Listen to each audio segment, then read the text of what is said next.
আপনারা শুনছেন অনু audio films.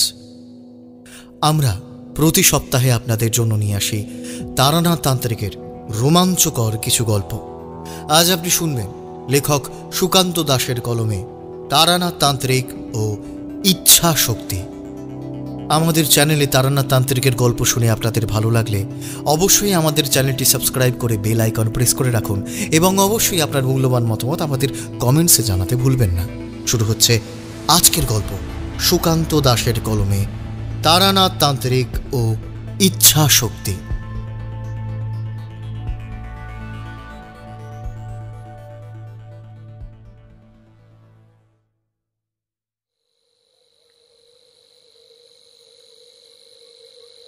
জগৎমোহন ভারী পুঁটুলিটা ভালোভাবে বইতে পারছিল না।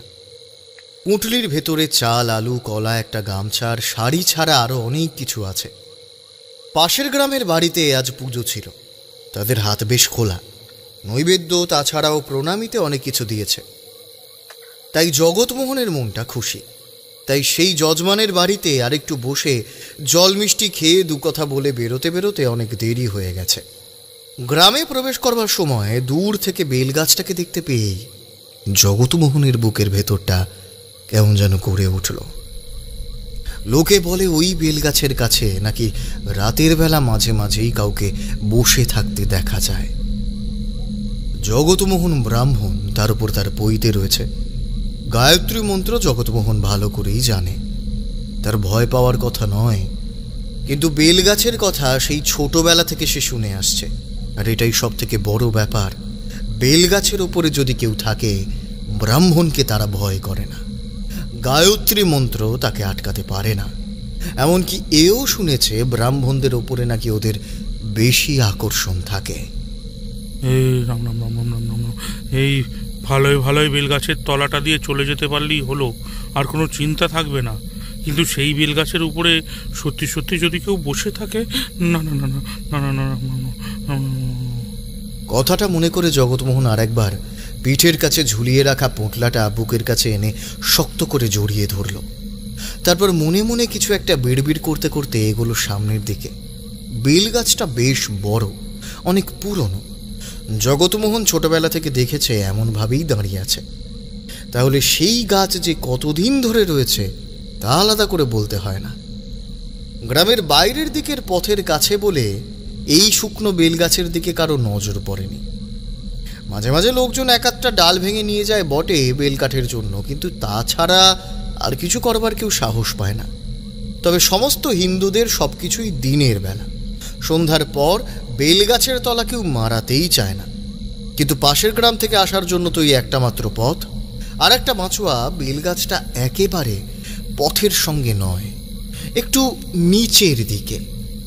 পথের জমিটা ঢালু হয়ে যেদিকে নেমে গেছে সেই দিকেই বেলগাছের পেছনে একটা ডোবা আছে। এক সময় অনেক জল ছিল, এখন কেমন জল কাদা হয়ে থাকে সব সময়। সন্ধ্যার দিকে মাঝে মাঝে সেই ডোবার ভেতর থেকে শব্দ ভেসে আসে। জগৎমোহন এই সব কিছুই একসঙ্গে ভাবছিল, আর ভাবতে ভাবতেই বেলগাছের কাছাকাছি যেই এসে পড়েছে এমন সময় বেলগাছের ওপর থেকে একটা খসখস শব্দ শুনে চোখটা বন্ধ করে ফেলল। হাতের পুঁটুলিটা ছিটকে গিয়ে পড়ল সামনের মাটির উপরে।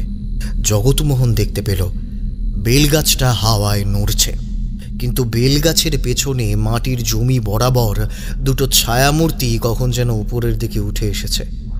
জগৎমোহন দু হাতে নিজের চোখ বন্ধ করে বলতে লাগলো, আমায় ছেড়ে দাও, আমায় ছেড়ে দাও, আমায় ছেড়ে দাও।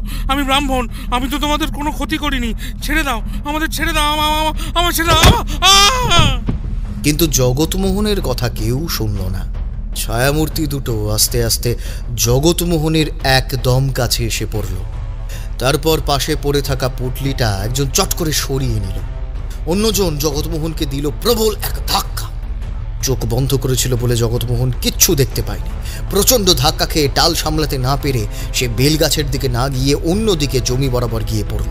তারপরেই একটা প্রচণ্ড আর্তচিৎকার বেরিয়ে এলো তার মুখ থেকে, মৃত্যুর আর্তনাদ। পেছনে এসে দাঁড়ানো দুটো ছায়ামূর্তি তখন যেন চমকে গেছে। পুঁটলিটা যার হাতে ধরা ছিল সে একবার এদিক ওদিক তাকিয়ে দেখল, তারপর সামনে এগোতে যাবে তার পাশে থাকা মূর্তি বলল, কি করছিস? চলে আয়, যা হয়েছে হয়েছে, তোর দেখার দরকার নেই। এখন এই পুটলি নিয়ে পালাতে পারলেই হলো। বেটার এই পুটলির মধ্যে অনেক কিছু আছে। আরে তুই বুঝতে পারছিস না, জগৎ ঠাকুরের বোধহয় বড্ড লেগেছে। জমির ওই পাশে তো কিছুদিন আগে পাটের চাষ হয়েছিল। পাট তুলে নিয়ে যাওয়ার পরে পাটের পোচেরা কেমন ভাবে বাইরে বেরিয়ে থাকে সে কথাটা জানিস? যদি কোনো বিপদ হয়ে যায়। বিপদের কথা প্রথম ভেবেছিল, আর সেটা ভেবেই সে সামনের দিকে এগোনোর সাহস পেল না। কারণ ততক্ষণে দেখতে পেয়েছে দূরে পথের দিকে লণ্ঠন হাতে একজন লোক আসছে।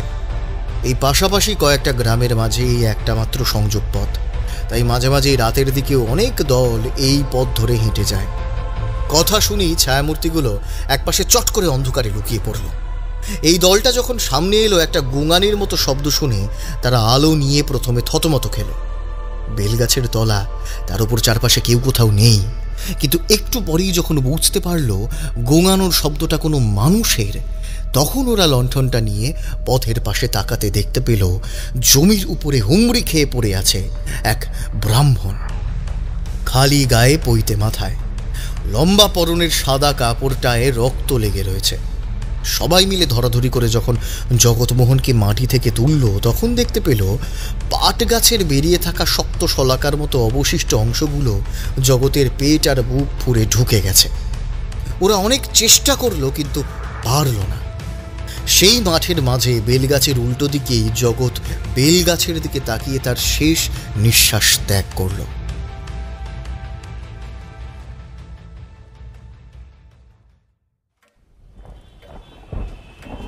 তোমরা যাকে ভূত প্রেত বলো, তা কিন্তু আসলে একটা শক্তি। মানুষের ইচ্ছা শক্তি কিন্তু মৃত্যুর পরেও থেকে যায়। যেমন মৃত্যুর পরে মানুষের শরীর নষ্ট হয়ে গেলেও আত্মা থেকে যায়। ইচ্ছা শক্তি, এই ইচ্ছা শক্তি মাঝে মাঝে সেই আত্মাকে নানা রূপে আমাদের সামনে আনতে পারে। তার মানে আপনি বলতে চাইছেন প্রেত বলে আসলে যাকে বলা হয় সেটা আসলে আমাদের চোখের ভুল? দেখো, ঠিক চোখের ভুল নয়। আসলে আমরা যা দেখি তা হলো এক মৃত আত্মার ইচ্ছা শক্তি। সে নিজের ইচ্ছা শক্তির মাধ্যমে আমাদের সামনে এমনভাবে দেখা দেয়। কথা শোনোনি, অতৃপ্ত আত্মারা মাঝে মাঝে রূপ বদল করতে পারে। কি করে বদল করে? তারা কি কোনো ম্যাজিক জানে নাকি? আসলে তা নয়। নিজের ইচ্ছে শক্তি দিয়ে নিরাকার আত্মাকে তারা নানা রূপ প্রদান করতে পারে। তার জন্য সে আত্মার ক্ষমতা অনেক বেশি হতে হয়। আমি চুপ করে থাকলেও কিশোরী কিন্তু চুপ করে রইল না। সে বলল, মনে করুন কোনো এক আত্মা কোনো এক অন্য মৃত মানুষের রূপ নিয়ে কারো সামনে এসে দাঁড়িয়েছে, তাহলে সেই লোকটি তো ভাববে এই মৃত মানুষটি ফিরে এসেছে তার কাছে। সে তো ভাববেই, কিন্তু এই সহজ ব্যাপারের মধ্যে অনেক জটিলতা রয়েছে। ইচ্ছা শক্তি দিয়ে কোনো রূপ ধারণ করতে কোনো আত্মার যেমন সময় লাগে, তেমন তার প্রবল কষ্টও হয়। তাই সে বেশিক্ষণ সেইভাবে থাকতে পারে না। অন্যের রূপ ধারণ করতে গেলেও তার মধ্যে বেশ কিছু জটিলতা দেখা যায়। তোমরা সেসব বুঝবে না। এইসব জটিল বিষয় আমি নিজেও এত বছরে সবকিছু ভালোভাবে বুঝতে পারিনি। তারানাথের মাঝে মাঝে এমন অকপট স্বীকারোক্তি আমার বেশ ভালো লাগে। তারানাথ বলে মানুষের মধ্যে অহংবোধ থাকতে নেই। তোমার ক্ষমতা, তোমার বুদ্ধি, অর্থ সবই থাকতে পারে, তাই নিয়ে অহং করতে নেই। তারানাথ শুধু মুখে সে কথা বলে না, নিজেও করে দেখায়। আমরা জানিয়ে ভাবি আমাদের বোকা বানিয়ে দিতে পারে, কিংবা কোনো একটা অদ্ভুত অলৌকিক গল্প শুনিয়ে আমাদের চুপ করিয়ে দিতে পারে, কিন্তু তবুও তার মধ্যে অহংবোধ নেই। সে সবসময় বলে, দেখো, আমার তো কিছুই ছিল না। নেহাত মধুসুন্দরী দেবী, মাতু পাগলি এরা কিছু দান করেছিলেন। তাছাড়া আর কারোর যে আশীর্বাদ পাইনি সে কথা নয়। কাল ভৈরব থেকে শুরু করে উচ্চ স্তরের কিছু সাধু বা অনেকেই আমাকে আশীর্বাদ দিয়েছিলেন। তাদের ক্ষমতা থেকেই তো করে খাচ্ছি। তবে যেটুকু ক্ষমতা পেয়েছিলাম তার সবটাই হারিয়ে ফেলেছি নিজের দোষে। এবং এই হলো তারানাথ তান্ত্রিক। কিন্তু আজ কথাটা শুরু হয়েছিল একটু অন্যভাবে। কিশোরী যখন আমার বাড়িতে আসে তখন প্রবল বৃষ্টি পড়ছে। দরজা খুলতে কিশোরী বলল, আজ সকাল থেকে এমন বৃষ্টি শুরু হয়েছে, এখন একটু কমলো বলে বেরোতে পারলাম। তা তুমি বসে আছো কেন? ঠাকুরমশাইয়ের বাড়ি যাবে না? আরে তুমি কি পাগল হয়েছো নাকি? আকাশের অবস্থাটা দেখেছো? এই এমন প্রবল বৃষ্টির মধ্যে আজ না গেলেই নয়। হ্যাঁ, এখানে যখন এসেই পড়েছো, এখানেই বসো, একটু গল্প করে যাও। সঙ্গে বর্ষাতি আছে, ছাতা আছে, কোনো চিন্তা নেই। আরে তুমি বুঝতে পারছো না, বৃষ্টির জন্য ঠাকুরমশাইয়ের বাড়ি না গেলে একটা গোটা দিন মাটি হয়ে যাবে। তুমি তো তারানাথের সমস্ত গল্পকে অদ্ভুত অলৌকিক বলে বিশ্বাস করতে চাও না, সমস্ত রং চড়ানো বলে হেসে উড়িয়ে দাও। তাহলে সেই রং চড়ানো গল্প শোনার জন্য এত আগ্রহ কেন? হে, আরে সে যেমনই বলুক না কেন, একটা কথা তো স্বীকার করতেই হবে, ঠাকুরমশাই বেড়ে গল্প বলেন। কিন্তু যাও যাও, বৃষ্টি পড়ছে, এর থেকে কিন্তু কমবে না। পোশাক বদলে বর্ষাতি এবং ছাতা দুটো একসঙ্গে নিয়ে আমরা যখন বেরিয়ে পড়লাম, তখন বৃষ্টি কিন্তু সত্যি একটু কমে এসেছে। আর সকাল থেকে বৃষ্টি হওয়ায় কলকাতার রাস্তায় জল জমতে শুরু করেছে। এই হলো এক বিপত্তি। জানি না জল নিকাশি ব্যবস্থার কি হাল। কয়েক ঘন্টা টানা বৃষ্টি হলেই এমন অবস্থা শুরু হয়ে যায়। তো সেই ঝড় জল বৃষ্টির মধ্যে জল পেরিয়ে আমরা ট্রামের আশা না করে যখন মটলেনে গিয়ে পৌঁছলাম, তখন বেশ খানিকটা দেরি হয়ে গেছে। ঘরের দরজা বন্ধ। তারানাথ এমন বৃষ্টির দিনে ঘরের ভেতরে থাকে। দরজায় ধাক্কা দিতেই দরজা খুলে আমাদের দিকে বিস্মিত হয়ে বললেন, সর্বনাশ, এত বৃষ্টির মধ্যে তোমরা এলে কি করে? হ্যাঁ, তাছাড়া সকালে শুনলাম নাকি পথে জল জমেছে, তার উপর ট্রাম চলছে না তোমাদের। ভাবলাম আপনি একা একা আছেন, না গেলে আবার আমাদের কথা চিন্তা করবেন, তাই চলে এলাম। একটু রেহাই, বৃষ্টির জল গায়ে পায়ে লাগলো। কিশোরীর কথা শুনে তারানাথ হেসে উঠল। তারপরে ভেতরে ঢুকে বর্ষাতি খুলে কোনো রকমে গুছিয়ে নিয়ে যখন বসলাম, তখন বাইরে জোর বৃষ্টি নামতে শুরু করেছে। কিশোরী প্রথম কথা বলেছিল, মাঝে মাঝে মনে হয় এমন প্রবল বৃষ্টি যদি রাতের বেলা হয়, তখন ওই অশরীরী ভূত প্রেতের দল কোথায় যায় বলুন তো? আচ্ছা, তারাও কি ভেজে নাকি এই বৃষ্টির জলে? হ্যাঁ, দেখো, শক্তি সে ভালো হোক কিংবা খারাপ, তাকে নিয়ে কখনো মস্করা করতে নেই। তাছাড়া আত্মার ভালো খারাপ কোনো কিছুই হয় না। সে যেই পথে ধাবিত হয় সেই পথেই আমরা তাকে মনে করি। এরপরেই কথায় কথায় কথাটা গিয়ে পৌঁছেছিল সেইখানে, যেখানে আর কি কিশোরী বলে উঠল, বুঝলাম, কিন্তু আপনার কথা তো আমরা এইভাবে বুঝতে পারি না, জানেন তো। একটা গল্প বলুন না, যে গল্প ইচ্ছা শক্তির দ্বারা কোনো অতৃপ্ত আত্মা বা এরকম ধরনের কিছু একটা করেছিল, তাহলে তো বেশ ভালোভাবেই সব কিছু বুঝে নিতে পারবো। তোমাদের কথাগুলো বলতে বলতেই আমার মনের ভেতরে একটা কথা উদয় হয়েছিল। আজ থেকে অনেক বছর আগের কথা। খানিকটা এমন একটা ব্যাপারের সম্মুখীন আমি হয়েছিলাম, সেই কথাই তোমাদের বলি। দেখো সেসব শুনে কিছু বুঝতে পারো কি না। একটা গল্প যে ধীরে ধীরে গড়ে উঠতে শুরু করেছে সে কথা বেশ ভালোই বুঝতে পারছিলাম। আর তাই আমি আর কিশোরী চুপ করে অপেক্ষা করতে লাগলাম তারানাথের কথার জন্য। জানলার ফাঁক দিয়ে বাইরের বৃষ্টিটা দেখা যায়। তারানাথ সিগারেটের শেষ অংশটাকেই লম্বা টান দিয়ে শেষ করে জানালার ফাঁক দিয়ে আঙুলের টোকায় সেটা বাইরে ফেলে দিয়ে বলতে শুরু করল, আজ থেকে অনেক বছর আগের কথা।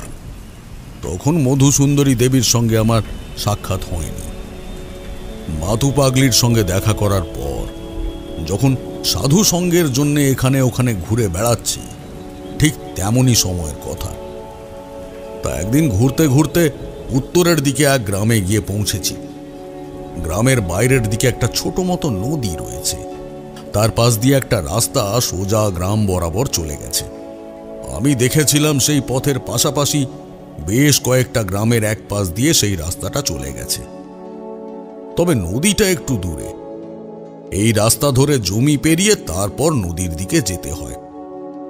আমি সেই রাস্তা ধরে গ্রামের মধ্যে যখন প্রবেশ করেছি, তখন বিকেল পেরিয়ে সন্ধ্যা হতে শুরু করেছে। আগের গ্রামে একদিন আশ্রয় নিয়েছিলাম, সেখান থেকে সকালে বেরিয়ে ঘুরে ঘুরে এখানে আসতে এতটা সময় লেগে গেছে। মনে মনে স্থির করলাম এখানেই রাত্রে আশ্রয় নেব, আবার গ্রামের মধ্যে ঢুকব। যেমন ভাবা তেমন কাজ। ঘুরে ফিরে একটা মাঝারি আকারের গাছ চোখে পড়ল। কোমরের কাছে খুঁটে গুঁজে রাখা একটা পেয়ারা ছিল। সন্ধ্যাবেলায় গাছের তলায় বসে সেই পেয়ারাটা খেয়ে সেখানে বসে রইলাম। দূরের আকাশে একটা একটা করে তারা ফুটে উঠল। নদীর জলের শব্দ একটু পরেই এখান থেকেও শোনা যেতে লাগলো। কেউ কোথাও নেই।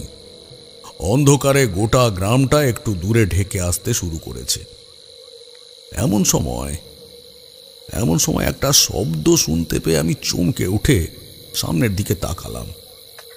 সামনে পথের দিকে বেশ খানিকটা দূরে কে যেন কথা বলছে। কার সাথে কথা বলছে, কি বলছে, সেগুলো বোঝা না গেলেও কথা যে বলছে এটুকু বোঝা যায়। আমার চটক ভেঙে গেল। উঠে দাঁড়িয়ে এদিক ওদিক তাকিয়ে গলা তুলে বললাম, কে কে ওখানে? কিন্তু আমার কথায় কেউ সাড়া দিল না। অথচ স্পষ্ট বুঝতে পারছি একটু আগে যে কথা বলছিল সে এখন চুপ করে রয়েছে। আমি তো অবাক, কোনো ভয় পাইনি। আমার কাছে নেওয়ার মতো কিছুই নেই। চোর ডাকাত হলে চিন্তা নেই, আর যদি অন্য কিছু হয় তাহলে কিন্তু একটু চিন্তার ব্যাপার আছে। তবে দেহ বন্ধন করা আছে, অযথা খুব বেশি ভয় পাওয়ার ব্যাপার নয়। একবার পথের কাছে দাঁড়িয়ে দেখলাম, আবার গাছের তলায় বসতে যাব এমন সময় শুরু হলো সেই ফিসফাস শব্দ। কে যেন আমার থেকে মাত্র কয়েক হাত দূরে ফিস ফিস করে কি বলছে। তার কোনো কথা আমি বুঝতে পারছি না। আবার উঠে দাঁড়ালাম, ভালো করে দেখলাম। আকাশে চাঁদ রয়েছে, তবে তার আলোটা একটু ম্লান। সে আলোতে খুব বেশি দূর পর্যন্ত কোনো কিছু দেখা যাবে না। আবার বসে পড়তে যাব এমন সময় সেই শব্দটা শুরু হতেই একটা ব্যাপার আমি লক্ষ্য করলাম। এবার যে পথের কাছে বসে আছি তার দুদিকে ঢালু জমি নেমে গেছে নিচের দিকে। শব্দটা পথের দিক থেকে নয়, আমার পেছনে গাছের পেছনের দিকে জমির দিক থেকে আসছে। মুখটা তুলে সেই জমির দিকে তাকাতেই মনে হলো একটা ছায়ামূর্তি যেন হাঁটতে হাঁটতে জমি ধরে ডোবাটার দিকে এগিয়ে যাচ্ছে। একটা ডোবা রয়েছে সেখানে। আমি একটু অবাক হলাম, এত রাতে এই স্থানে একা একা একটা মানুষ ডোবার দিকে এগিয়ে যাচ্ছে কেন? কথাগুলো কি তার মুখ থেকে ভেসে আসছে? গাছের গায়ে একটা হাত রেখে পেছনের দিকে ঘুরে তাকিয়ে দেখলাম সে কিন্তু সোজা ডোবার কাছে হেঁটে গিয়ে তারপর ডোবার ধারে থমকে দাঁড়িয়ে পড়ল। আর তারপর হঠাৎ করে পেছনের দিকে ঘুরে তাকালো আমার দিকে। আর তারপরে আমার মনে হলো ডোবার কাছে দাঁড়িয়ে থাকা সেই ছায়ামূর্তি সোজা আমার দিকে তাকিয়ে দেখবে। দুটো উজ্জ্বল চোখ যেন এত দূর থেকেও আমি স্পষ্টভাবে দেখতে পাচ্ছিলাম। কতক্ষণ এমনভাবে দাঁড়িয়ে তাকিয়েছিলাম মনে নেই। একটা হাওয়া যেন আমার চারপাশ থেকে জাপটে ধরতে চাইছিল। আমি শুনতে পাচ্ছিলাম ওই আঁধারের মধ্যে কেউ যেন কানের কাছে ফিস ফিস করে বলছে, এদিকে আয়, এদিকে আয় বলছি, এদিকে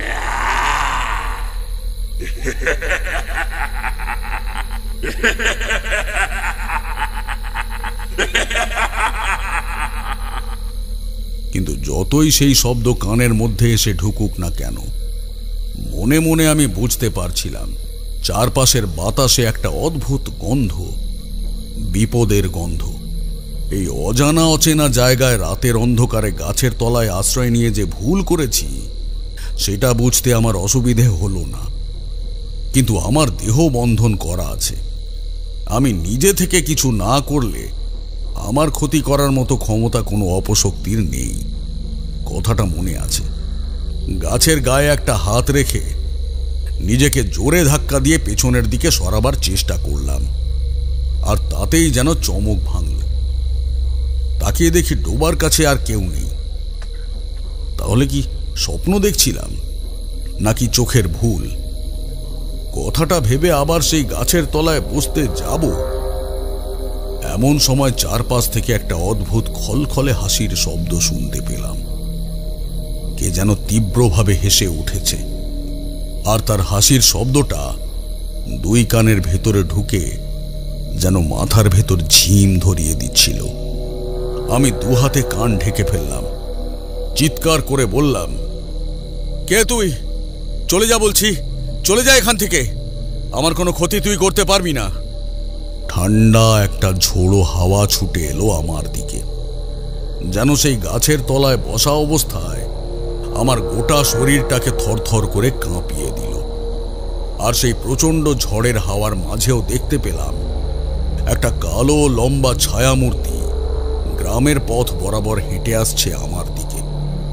তবে বেশিক্ষণ নয়, কিছুক্ষণের জন্যই দেখলাম সেই প্রচণ্ড হাওয়া আর ঝড়ের দাপটের মধ্যে চোখ খোলা রাখা মুশকিল। আমি গাছের কাছে শক্ত করে হেলান দিয়ে মনে মনে মাতু পাগলির নাম স্মরণ করতে লাগলাম। রাতের বেলায় এমন ফাঁকা জায়গায় আর কখনো আশ্রয় নেব না, এমনটাও মনে মনে কয়েকবার বলে ফেলেছি। একটু পরে সবকিছু শান্ত হয়ে গেল। কেন সে এসেছিল? আমার কোনো ক্ষতি করতে না পেরে সে ফিরে চলে গেছে বিফল হয়ে, এসব কথাই ভাবছিলাম। গাছের তলায় বসেই সেই রাতটা কোনো রকমে কাটিয়ে দিলাম। পরের দিন সকালে কিন্তু চারপাশে তাকিয়ে অবাক হয়ে গেলাম। কাল রাতের সেই প্রবল ঝড়, সেই ছায়ামূর্তি, সব কিছু যেন মনের ভেতর থেকে উড়ে গেছে। রোদের আলোয় গোটা শরীর যেন চনমনে লাগলো।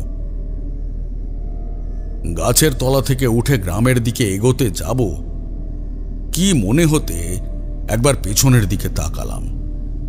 সেই ডোবা এখান থেকে ভালোভাবে গুনলে হয়তো 30-40 হাত দূরে হবে, কিন্তু রাস্তাটা উঁচু আর ডোবাটা নিচের দিকে হওয়ায় বেশ ভালোভাবে দেখা যায়।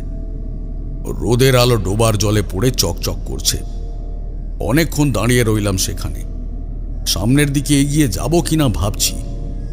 এমন সময় পেছনের দিক থেকে একটা অচেনা কণ্ঠস্বর শুনতে পেয়ে চমকে উঠে তাকালাম পেছনে।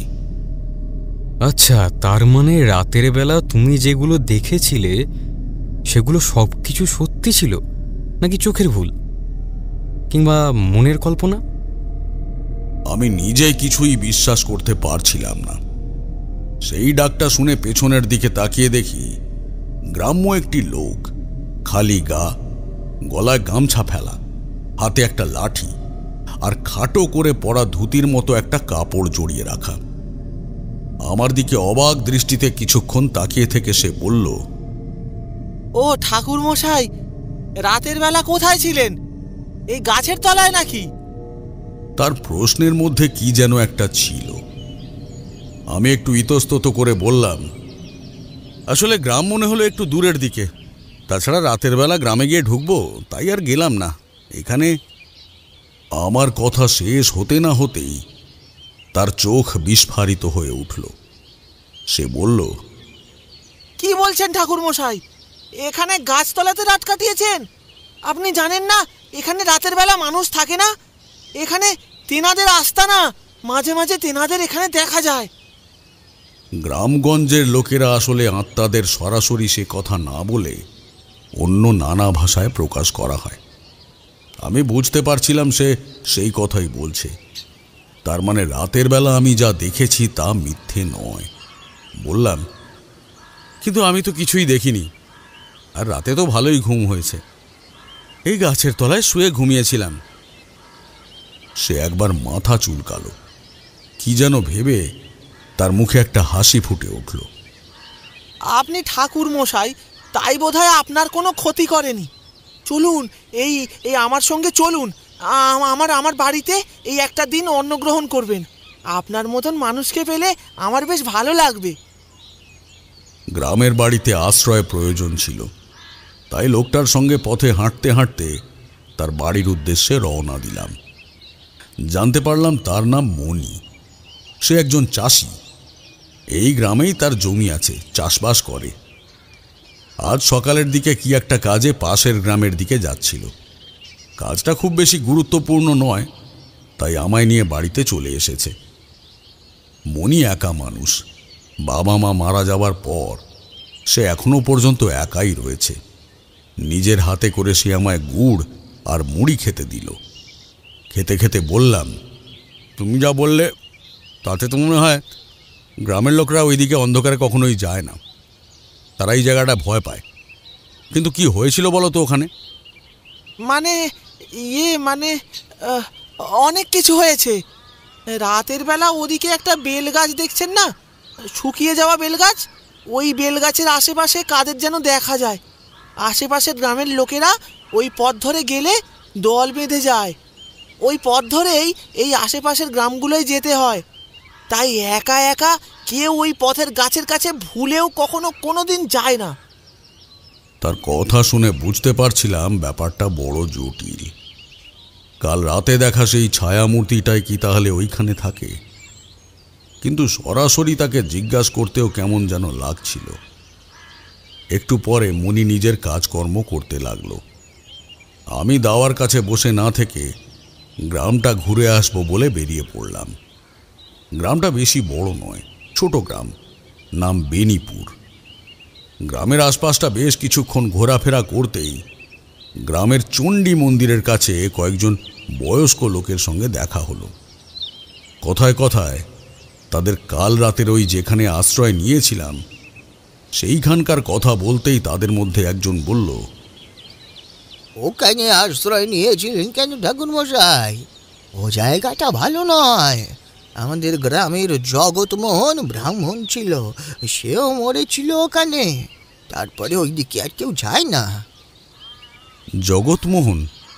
সেটা কে? এ আমাদের গ্রামের পুরোহিত, ভালো মানুষ ছিল। পাশের গ্রামে একজন যজমানের কাজ করে সেই দিন ফিরছিল ওই পথে। তারপর কি হয়েছিল কে জানে। দূর গ্রাম থেকে একদল লোক যাচ্ছিল আমাদের এই গ্রামের পাশের গ্রামে। তারাই দেখেছিল জগৎমোহন পড়েছিল জমির ওপরে। তার বুক আর পেটের ভিতর পাট গাছের শিকড় ঢুকে গেছে। ওকে কেউ বাঁচাতে পারেনি। ওরাই লোকজন সঙ্গে নিয়ে খবর দিতে এসেছিল আমাদের গ্রামে। আমরা গিয়ে মৃতদেহ নিয়ে আসি। এমনিতে ওই শুকনো বেল গাছের কাছে কেউ যেতে চায় না, কিন্তু জগৎমোহনের মতো একজন ভালো মানুষ, তারপর ব্রাহ্মণ, এইভাবে মরায় আমরা কিন্তু বেশ ভয় পেয়েছিলাম। তারপরে ওই গাছের কাছে আপনারা কখনো যাননি? একবার গিয়েছিলাম, তাহলে সেই কথাই শোনাই আপনাকে। একবার আমি পাশের গ্রামে মেয়ের বাড়িতে গিয়েছি।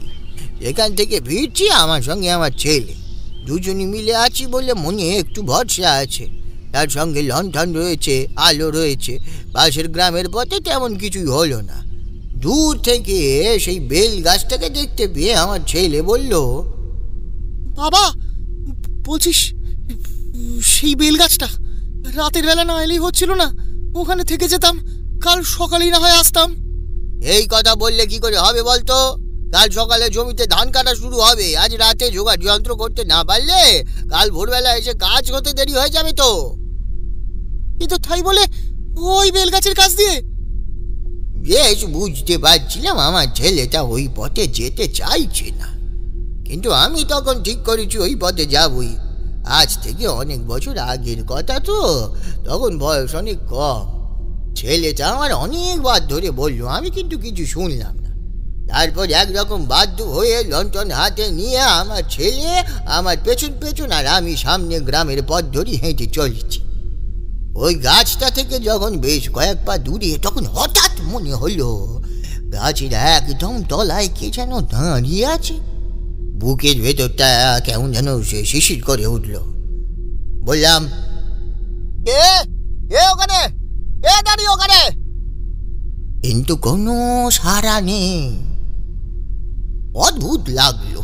স্পষ্ট দেখতে পাচ্ছি গাছের তলায় কেউ দাঁড়িয়ে আছে, অথচ লণ্ঠনের আলোতে তার চেহারা ভালোভাবে বোঝা যায় না।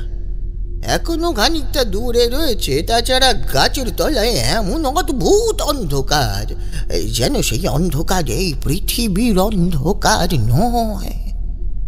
এক পা করে সামনে যত এগোই বাতাসে একটা অদ্ভুত গন্ধ। ঠাকুর মশাই, ঠিক অনেক দিনের পুরনো পচা মরা মানুষের গন্ধের সঙ্গে একটা অদ্ভুত মিষ্টি ধরনের গন্ধ ছড়িয়ে থাকলে যেমন হয়, ওই অনেকটা তেমন। ছেলে পেছন থেকে আমার জামাটা খামচে শক্ত করে চেপে ধরে ভয়ে ভয়ে বলছে,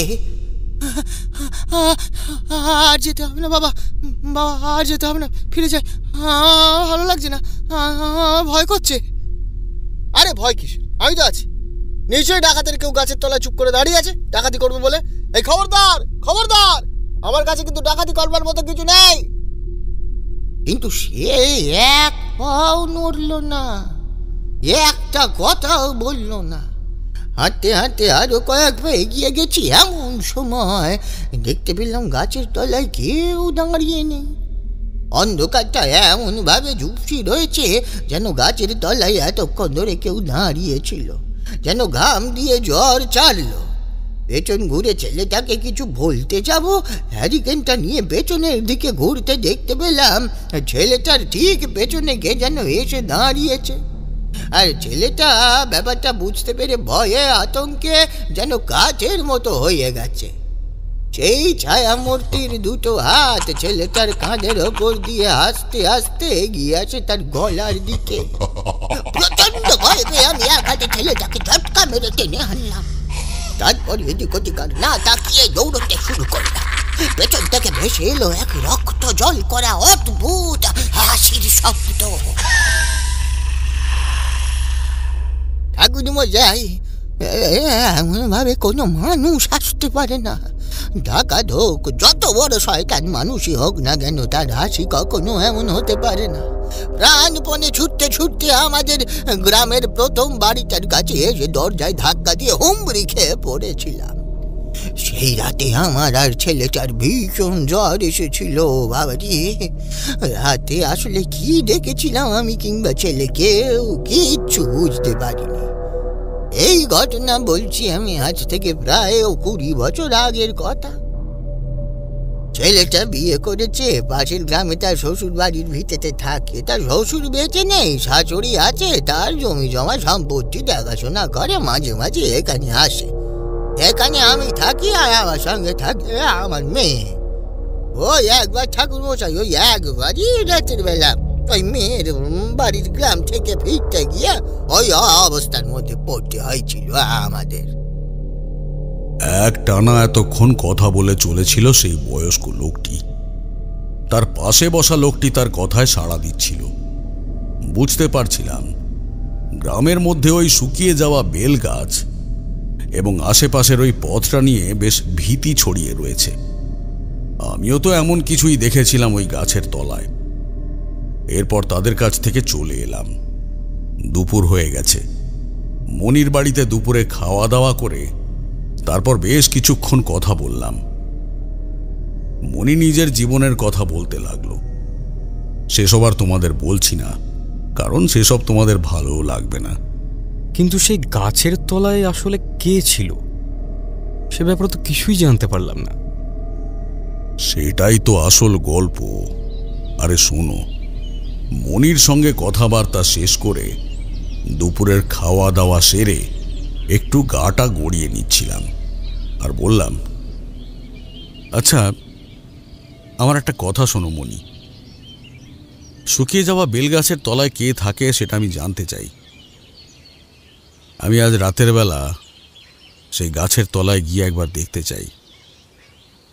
আপনি বোধহয় পাগল হয়ে গেছেন ঠাকুর মশাই। যেখানে লোকজন কেউ যেতেই চায় না সেখানে আপনি নিজে থেকে যেতে চান? এমন সাহস দেখানো দরকার নেই। দিনের বেলা আপনাকে সেই গাছের তলায় নিয়ে যাব, সব কিছুই আপনাকে দেখাবো। জগৎমোহন মরে যাওয়ার পর থেকেই জায়গাটা আরও এমন হয়ে গেছে। হ্যাঁ, তারপরে অনেকে ভয় পেয়েছে, কেউ মারা না গেলেও ভয় পেয়েছে। অনেকে নাকি আবার জগৎমোহনকেও দেখেছে। কিন্তু জগৎমোহনকে যদি ওখানে কেউ মেরে থাকে তাহলে দেখতে পায় কি করে? আমি কি আর অত কিছু জানি ঠাকুরমশাই? আপনারা অনেক কিছু বোঝেন, আপনারা জানেন। আমি শুধু এটুকুই জানি, অন্ধকার নামলে শুকনো বেলগাছের আশেপাশেও যেতে নেই। যত দূর থেকে বেলগাছটাকে ভালোভাবে দেখা যায় তত দূরের মধ্যে থাকতে নেই। আমি বুঝতে পারলাম মনি যাবে না, সে ভীতু। তাছাড়া তার কথাও ঠিক, তাদের গ্রামে এমন একটা বিপদ এতগুলো বছর ধরে চলে আসছে, সে আমার কথা শুনে সেখানে যায় কি করে? তার সঙ্গে এটাও বুঝলাম যে আমাকেও যেতে দেবে না, তাই তখন আর কিছু বললাম না। রাতের বেলা খাওয়া দাওয়া সেরে আমার জন্যে বরাদ্দ জায়গায় শুয়ে পড়লাম। কিছুক্ষণ পরেই যখন বুঝতে পারলাম মণি ঘুমিয়ে পড়েছে, আমি উঠে বাইরে বেরিয়ে এলাম। তখন গ্রীষ্মের সময়, বাইরে রাতের দিকে ঠান্ডা হাওয়া দিচ্ছে। আকাশে ফুটে উঠেছে চাঁদ, তারা আর নক্ষত্রের দল। আমি অন্ধকারের মধ্যেই গ্রামের ছোট পথ ধরে গিয়ে উঠলাম সেই বড় রাস্তার কাছে, আর তারপর সেখান থেকে রওনা দিলাম উল্টো দিকে, সেই শুকিয়ে যাওয়া বেল গাছ বরাবর। আচ্ছা, আপনি বললেন যে প্রথমে বললেন না যে ওই গাছের তলায় আপনি রাতের বেলা থেকে কিছু একটা বুঝতে পেরেছিলেন। আপনি যাকে দেখেছিলেন তাকে ঠিক কেমন দেখতে বুঝতে পেরেছিলেন তখন? একটা অন্ধকার কালো ছায়া ছাড়া আর কিছুই দেখতে পাইনি, তবে সে আমার কাছে এসেছিল এইটুকু বুঝতে পেরেছিলাম। কিন্তু জগৎমোহনের মৃত্যুর কথাটা শুনে এবং তাকে দেখতে পাওয়ার কথাটা শুনে অবাক হয়েছিলাম। দেখো, যদি ওই বেলগাছের কাছে কোনো অতৃপ্ত আত্মা জগৎমোহনকে মেরে থাকে, তাহলে তো এরপরেও সেই আত্মা ওইখানেই থাকবে। তাহলে লোকেরা জগৎমোহনকে দেখতে পাবে কেন? এই কথাটাই আমার মাথায় ঢুকছিল না। বেরিয়ে এসে বেলগাছের উদ্দেশ্যে রওনা দিয়েছিলাম। সেই রাতে বেলগাছ থেকে যখন অনেকটা দূরে, তখন কিন্তু মনে হলো কেউ কোথাও নেই। আগের দিনের মতো বাতাসে সেই গন্ধটাও নেই।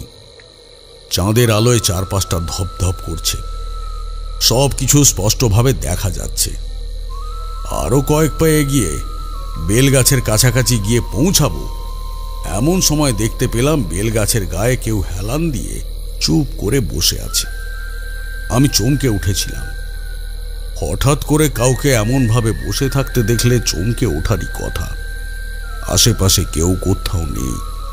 লোকটা এলো কোথা থেকে সেটাও বোঝা গেল না। যেন এইমাত্র মাটি ফুঁড়ে উঠে তারপর বেলগাছের গায়ে হেলান দিয়ে বসেছে। আমি থমকে দাঁড়িয়ে পড়লাম। আমার থেকে তার দূরত্ব মাত্র 10 হাতের মতো। চাঁদের আলো বেলগাছের আশেপাশে গোল করে পড়লেও বেলগাছের তলায় কিন্তু এসে পড়তে পারেনি। সেখানে কেমন কালো অন্ধকার জড়িয়ে রয়েছে।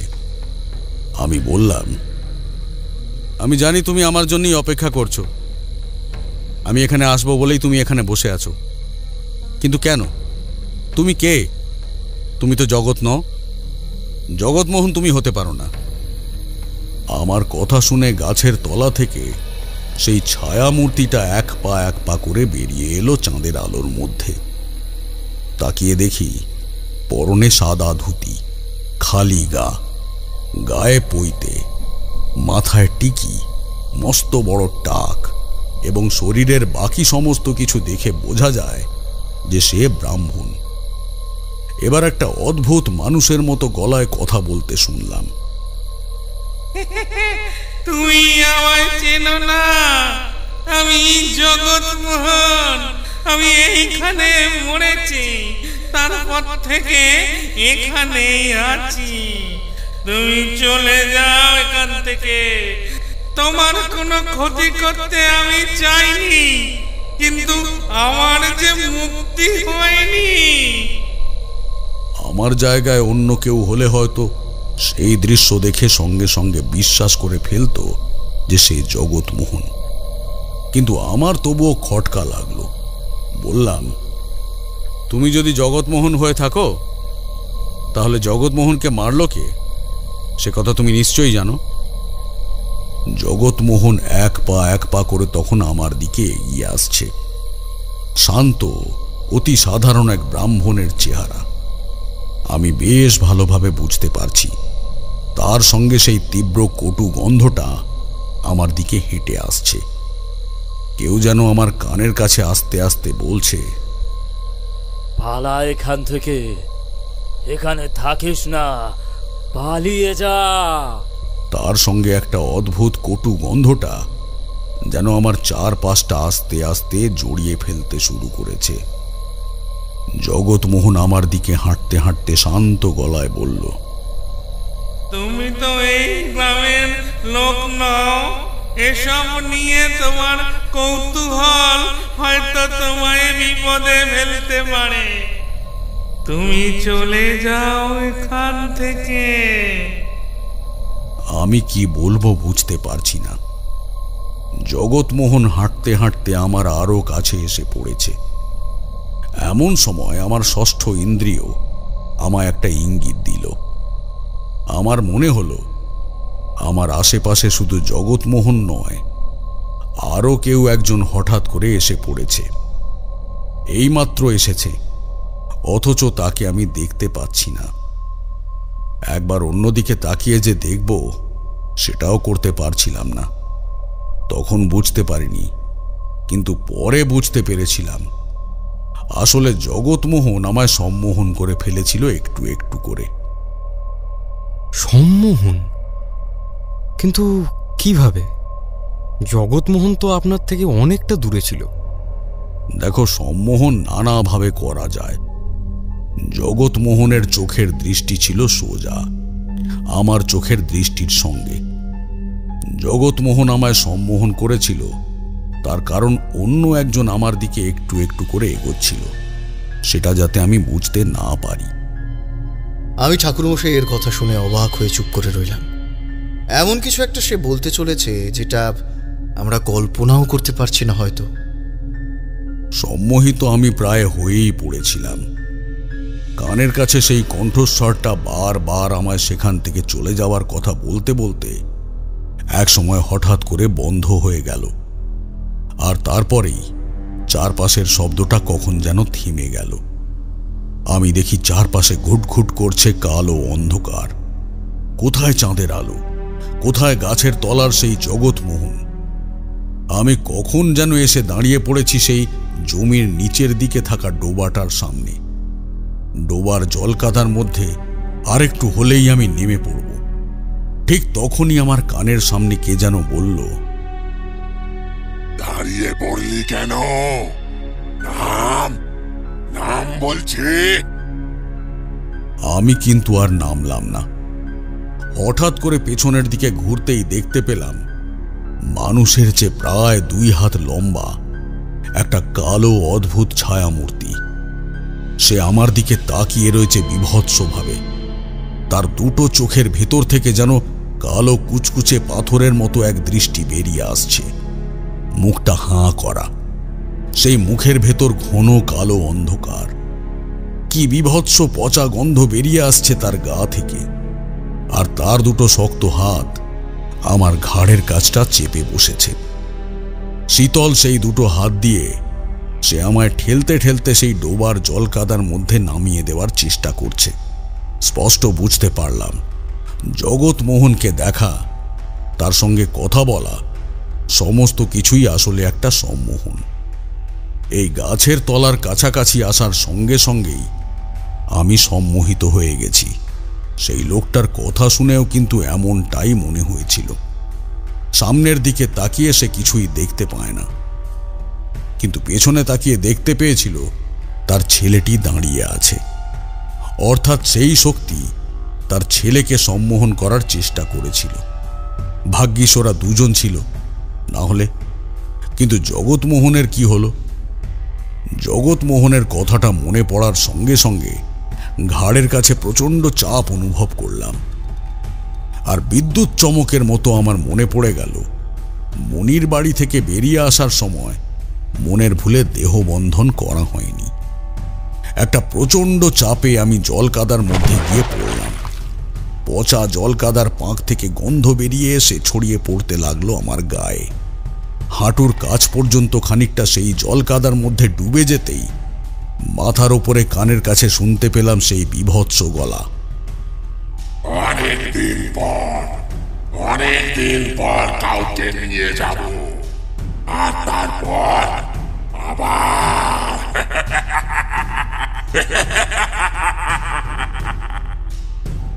আমি মনে মনে তখন মাতু পাগলিকে স্মরণ করতে লাগলাম। এই সময় কি করব বুঝতে পারছিলাম না।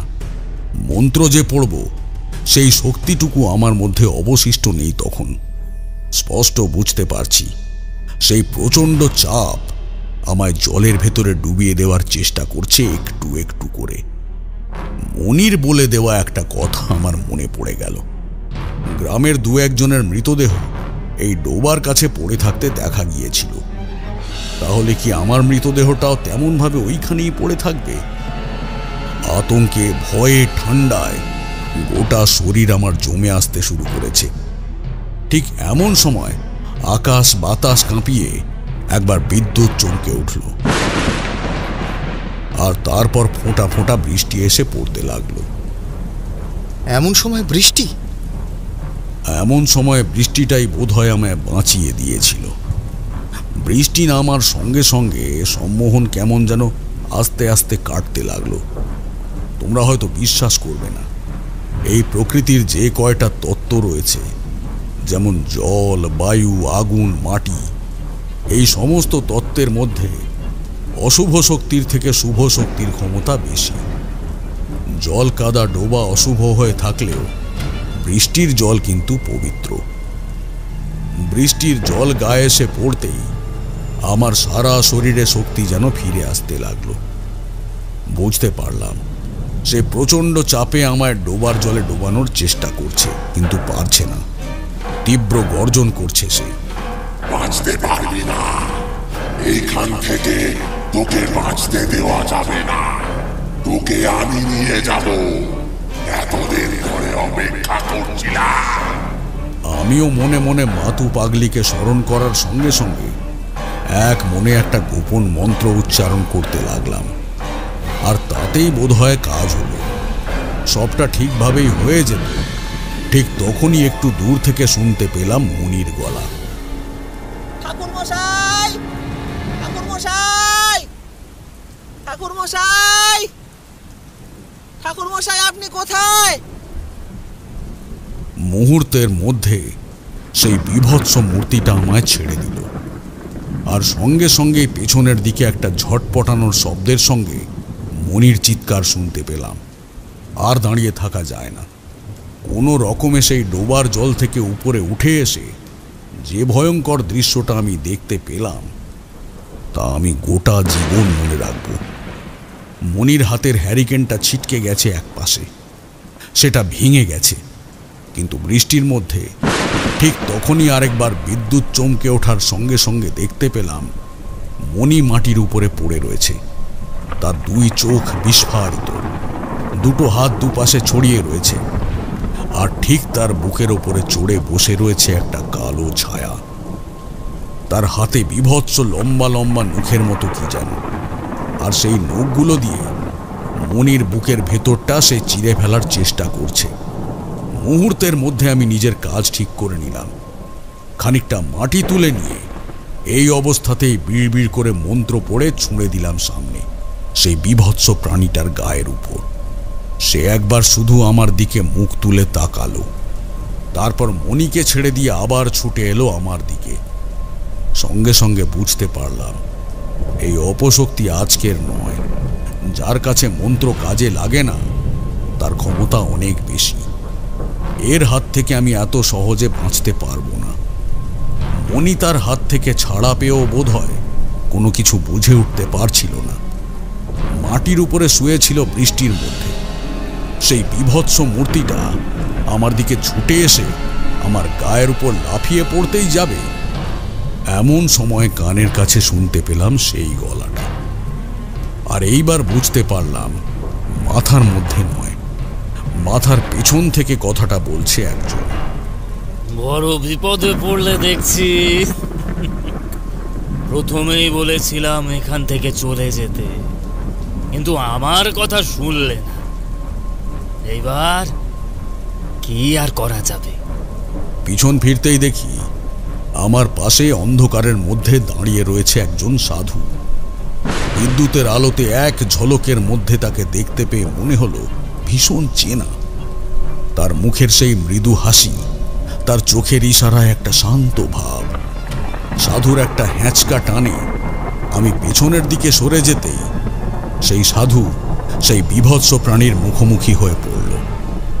এইবার সে গর্জন করে উঠল, ও আমার কাজে বাধা দিয়েছে, যাই হোক না কেন ওকে বাঁচতে দেওয়া যাবে না, ওকে আমি মারবই। কিন্তু ওর মৃত্যু যে এখন নেই, আবার মৃত্যু তোর হাতেও নেই। তুই আজ 300 বছর ধরে এখানে অপেক্ষা করছিস, সে কথা আমি জানি, কিন্তু তারানাথের কোনো ক্ষতি তুই করতে পারবি না। তোকে চলে যেতে হবে এখান থেকে। তীব্র গর্জন করে সেই কালো ছায়াটা আমাদের চোখের সামনে যেন একটু একটু করে বড় হতে লাগলো। সাধু কিন্তু ভয় পেলেন না। তিনি নিজের ডান হাতটা তুলে বিড়বিড় করে যেন একটা কি মন্ত্র পড়লেন, আর তারপরে সেই হাতটা এগিয়ে দিলেন কালো ছায়া মূর্তির দিকে। তারপরেই সবকিছু কেমন যেন বৃষ্টির মধ্যে ঝাপসা হয়ে গেল। মণি মাটির উপরে পড়েছিল, বোধহয় জ্ঞান হারিয়ে ফেলেছিল। ঝাপসা চোখে কিছু বুঝতে না পেরে আমি এগিয়ে গেলাম সেই দিকে, ধাক্কা লাগালাম। মণি, মণি! একটু পরেই মণিকে খুঁজে পেলাম। সে জ্ঞান হারিয়ে ফেলেছে, অবশ্য তার কোনো ক্ষতি হয়নি। কোনো রকমে তাকে তুলে নিয়ে সেই বৃষ্টির মধ্যে তার জ্ঞান ফেরাতে লাগলাম। পেছন থেকে ভেসে আসছে সেই বীভৎস প্রাণী, আর মাঝে মাঝে সাধুর টুকরো টুকরো কথা। তারা যা করছে করুক, আমার কিংবা মনির কিন্তু কোনো ক্ষতি হয়নি, এটাই সব থেকে বড় কথা। বড় কথা বৃষ্টি, কিন্তু বৃষ্টি প্রবলভাবে বাড়তে লাগলো। মণি ভীত গলায় বলল, ঠাকুরমশাই, ঠাকুরমশাই, ওটা কি ছিল? আপনাকে যেটা ডোবার মধ্যে ডোবাতে চেয়েছিল? আমি উত্তর দেওয়ার আগেই বৃষ্টির মাঝে অন্ধকারের ভেতর থেকে কথা ভেসে এলো। ও মানুষ নয়, সে তো বুঝতেই পেরেছ, কিন্তু অতি সাধারণ কোনো প্রেত নয়। ও হলো অন্য কিছু। প্রায় 300 বছর ধরে এখানে আছে। যে কোনো মানুষের রূপ ধারণ করতে পারে ও। ওর ইচ্ছা শক্তি অনেক বেশি। এক অতি প্রাচীন আত্মা কোনোভাবে মুক্তি পেয়ে এইখানে এসে আস্তানা গেড়েছিল। আজ তোমাদের দুজনকেই সে মারত। কিন্তু সে যাই হোক, তোমরা কিন্তু এখানে এসো না তারানাথ। সব সময় কৌতূহল দেখানো ভালো নয়। তাছাড়া তোমার এখনো অনেক কিছু করা বাকি আছে। এখনই এ সমস্ত করার প্রয়োজন নেই। কিন্তু এই গ্রামের লোকেরা ওখানে আসতে ভয় পায়, আর তাই তো আমি দেখতে চেয়েছিলাম যে ওই শুকনো বেলগাছের কাছে কি আছে। একটা কথা তুমি জানো না তারানাথ, ওই বেল গাছটা আসলে কোনো বেল গাছ নয়। ওই শক্তি নিজের ক্ষমতা দিয়ে বেল গাছটাকে বাঁচিয়ে রেখেছে। কিন্তু এখান থেকে ওকে আমি আজ উৎখাত করেছি। কাল থেকে ওকে কিংবা ওই বেল গাছটাকে কোনোটাকেই ওইখানে তোমরা দেখতে পাবে না। এরপর আর সেই সাধুর কণ্ঠস্বর আমি শুনতে পেলাম না। মণিকে নিয়ে কোনো মতে সেদিন সেখান থেকে তার বাড়িতে ফিরেছিলাম। তার মানে আপনি যে জগৎমোহনকে দেখতে পেয়েছিলেন সেই জগৎমোহন নয়, কিন্তু জগৎমোহনের মৃত্যুটা হয়েছিল কিভাবে? শুধু জগৎমোহন কেন, বেলগাছের আশেপাশে যারা মারা পড়েছিল, এমনকি ডোবার জলে পর্যন্ত, তাদের কাউকেই সে মারেনি। সে অপেক্ষা করছিল শুধু আমার জন্যে। আপনার জন্য? কিন্তু কেন? কেন সে কথা কি করে বলবো? আমার জীবনের অনেক প্রশ্নের উত্তর আমি নিজেই কখনো পর্যন্ত খুঁজে পাইনি। সেদিন মণিকে নিয়ে তার বাড়িতে ফিরে গেলাম। গোটা ব্যাপারে মণি এত ভয় পেয়েছিল যে একটাও কথা বলল না। সেই রাতে ওর ভীষণ জ্বর এলো। এদিকে বৃষ্টি পড়ছে। মণি জ্বরের ঘোরে বিড়বিড় করে বলছে,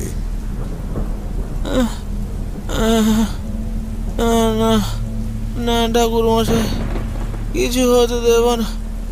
ঠাকুরমশাই, কিছু হতে দেব না। ঠাকুরমশাই, কিছু হতে দেব না।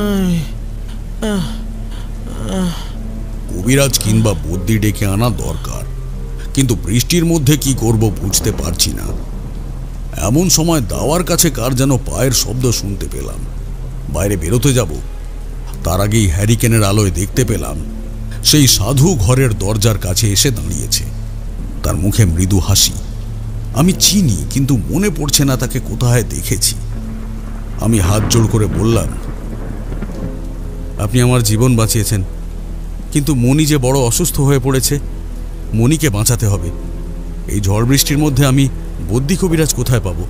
কিছু একটা করুন। দেখো তারানাথ, আজ রাতে তোমার মৃত্যু ওই শক্তির হাতেই ছিল। তোমার জন্য সে 300 বছর ধরে এখানে অপেক্ষা করছে। বুঝতে পারছো? তোমার জন্মের বহু সময় আগে থেকে সে অপেক্ষা করছে। এ বড় জটিল বিষয়, তুমি বুঝবে না, কিন্তু তোমার মৃত্যু এখন হবে না। তোমার আরো অনেক কিছু কাজ বাকি আছে, তাই তার মুক্তির জন্য একটা জীবন তাকে নিয়ে যেতেই হবে।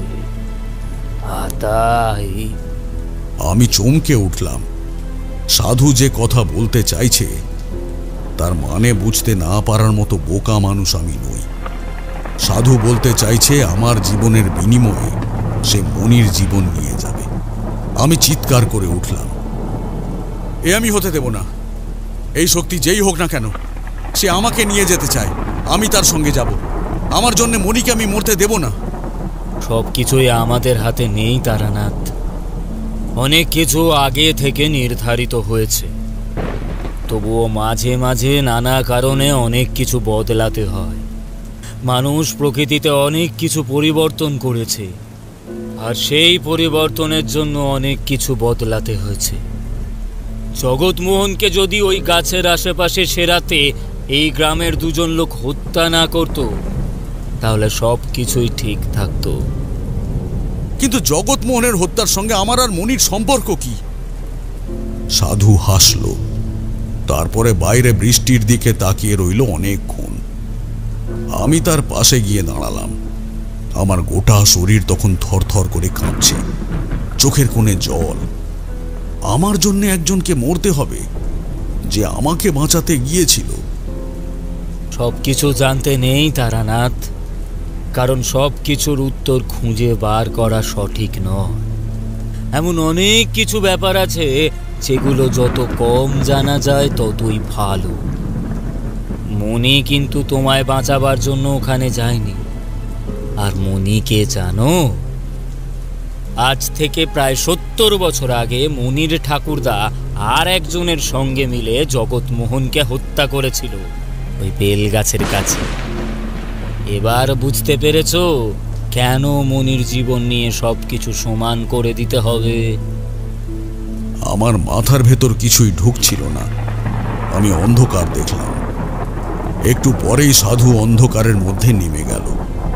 প্রবল বর্ষণের সঙ্গে 2-1বার বিদ্যুৎ চমকে উঠল।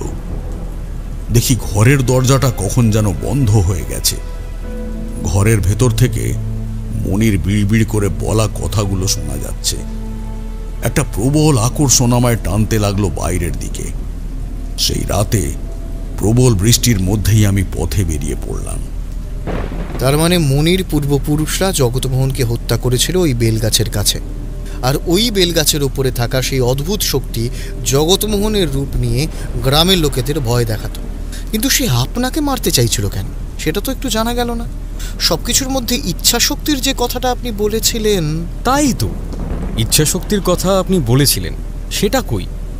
ইচ্ছা শক্তি ছিল, সেই অতৃপ্ত অশুভ শক্তি যে 300 বছর ধরে অপেক্ষা করছিল।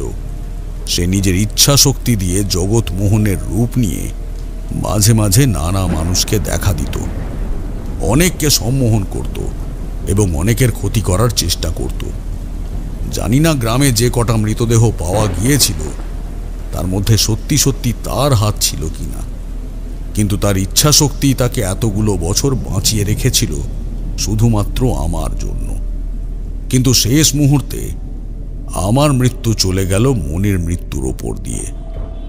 তারানাথের কথার কি উত্তর করব বুঝতে পারছিলাম না। এমন অদ্ভুত কথা শোনার পর আর কি বা বলতে পারি। তারানাথ চুপ করে বাইরের দিকে তাকিয়ে রইল। আমি আর কিশোরী বসে আছি। বৃষ্টিটা একটু কমতে শুরু করেছে, এখনই বেরিয়ে পড়া দরকার। তারানাথ স্বগতোক্তির মতো বলল, অনেক ভেবে ভেবে একটা কথা আমি বার করেছিলাম। যে সময় ওই গ্রামে গিয়েছিলাম তখন আমার বয়স বেশি নয়, এই মনে করো 17-18 বছর হবে, কিংবা তার চেয়ে একটু কম। কিন্তু জগৎমোহন ওই গাছের তলায় মরেছিল 70 বছর আগে। হতে পারে কোনো না কোনোভাবে জগৎ কিংবা ওই গাছে থাকা অতৃপ্ত পুরনো শক্তির সঙ্গে আমার সরাসরি কোনো সম্পর্ক ছিল। হয়তো 1 কি 2 জন্ম আগে আমি নিজেই ছিলাম জগৎমোহন, কিংবা 300 বছর ধরে অপেক্ষা করা সেই শক্তির মধ্যেই কোনোভাবে আমার কোনো অংশ ছিল। আমরা ঠাকুরমশাইয়ের কথার কোনো উত্তর করলাম না। সব কথার উত্তর করতে নেই। কিশোরী কিছুক্ষণ চুপ করে রইল। বৃষ্টি কমতেই আমরা বেরিয়ে এলাম ঠাকুরমশাইকে একা রেখে। পথে নেমে কিশোরী বলল, একটা কথা আমি কিছুতেই বুঝতে পারলাম না, জগৎমোহন আর সেই আত্মার সঙ্গে ঠাকুরমশাইয়ের সম্পর্ক থাকবে কি করে? তবে কি পুনর্জন্ম? কিন্তু যদি সেটাই হয় তাহলে পুনর্জন্মের কোনো না কোনো কথা তো ঠাকুরমশাইয়ের মনে থাকা দরকার। তোমার কি মনে হয় তারানাথ আমাদের সব সময় সমস্ত সত্যি কথা বলে থাকে? কিশোরী হাসল। বৃষ্টিটা ঠিক তখনই আরো জোরে নেমে আসতে আমরা ছুটতে লাগলাম ট্রাম রাস্তার দিকে, আর শুনতে পেলাম ট্রামের ঘন্টা। সত্যি তারানাথের জবাব নেই। মনে মনে ভাবতে লাগলাম, প্রথম যেদিন ওখানে এসেছিলাম তখন কি মনে হয়েছিল, আজ তারানাথকে নিয়ে কি মনে হয়। তার মতো মানুষ গোটা কলকাতা শহরে আর একটাও নেই বোধহয়।